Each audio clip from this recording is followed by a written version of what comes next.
যোৱাকালি ইয়াতে ৰামচাদাৰত এটা বিয়া চলি আছিল। এই মহম্মদ আফজাল আলী লহাৰাটো তাহাঁতে বিয়াত গৈছিল, 8টালৈকে আৰু আছিল। চ' 2 নং ৰহুমাৰী আৰু এটা চলি আছিল বিয়া। সেইখন বিয়াত তাক নিমন্ত্ৰণ কৰিছিল। নিমন্ত্ৰণ কৰাৰ পিছত তাতে উৰাৰ ৰাতি ডেন্স কৰিছে নে কিবা মাল চাল খুৱাইছে, আমিতো আৰু নাজানো। পিছত পুৱাই আহিছে খবৰ আহিছে যে তাতে আফজাল নামৰ ল'ৰাটো পূৰা পুখুৰী আছে।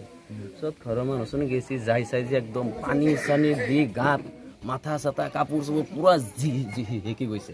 পিছত আৰু মাকে ধৰক সহ্য কৰিব নোৱাৰে, সেই লহাৰাটোক তেতিয়া কান্দি আছে। পিছত কৈছে যে আমাৰ ল'ৰাক ঘৰত লৈ আহ।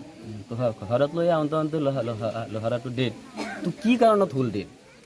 সেইজন ল'ৰা যি তাতে সেইখন ঘৰত বিয়াৰ নিমন্ত্ৰণৰ কাৰণত গৈছিল, কিন্তু নিমন্ত্ৰণত যায় যে মানুহটোৰ গাত পূৰা পানী মাথা চাথা কাপোৰ চাপোৰ পূৰা জিকি আছে। কিহৰ কাৰণত হ'ল? নিশ্চয় তাহাঁতে এটা কিবা এটা হৈছে যে ল'ৰাটোক অভাৰ মালে খোৱাক বা যিকোনো এটা পৰিস্থিতি কিজানি বেয়া ঘটছি, ঘটাৰ কাৰণে গাত পানী মাৰছি, হাত পানী মাৰছি।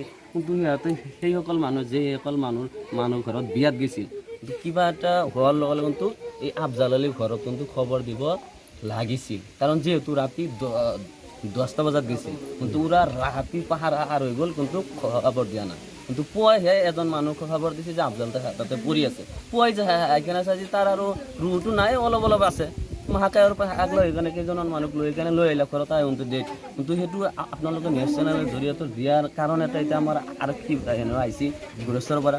এখেতৰ আইনৰ ওচৰত আমাৰ অনুৰোধ যে এইখন মৃত্যুটো কিন্তু সাধাৰণ মৃত্যু নহয়। এইটো মৃত্যুটো কিভাৱে হৈছে চালা জাৰা কৰি কেনে যদি দুখী সেই দুখীক কৰাক্তি কৰি কেনে জেল হাজতলৈ প্ৰেৰণ কৰিব লাগে। ল'ৰাজনে এনে কি কৰিছিলে, বয়স কিমান? ল'ৰাটোৰ বয়স 25 বছৰ। ল'ৰাটোৰ নাম ক'লে আফজাল আলী বুলি নাম ক'লে কোনো হিন্দু মুছলিম বড়ো ৰাভা কোনো নাই, সকলোৱে চিনি পায়। তাৰমানে কি ল'ৰাটো গৰু খেদাই লৈ যায়। যোনে যি কামৰ কথা কয় চব কাম কৰি দিয়ে। তাৰমানে ল'ৰাটোক ইমান মানুহে পায় ভাল, কিন্তু ভাল পোৱাৰ পিছতো কালি যে এনেকুৱা দুৰ্ভাগ্যতাৰ হ'ল, কি কাৰণত মৰিল এইটো অলপ চালা জাৰা কৰিব লাগে। তেওঁৰ ঘৰটো ক'ত ল'ৰাজনৰ? ল'ৰাটোৰ ঘৰ হ'ল ৰামচাগাৰ। আৰু বিয়া ক'ত খাব গৈছিল? বিয়া খাব গৈছিল 2 নং ৰহুমাৰী।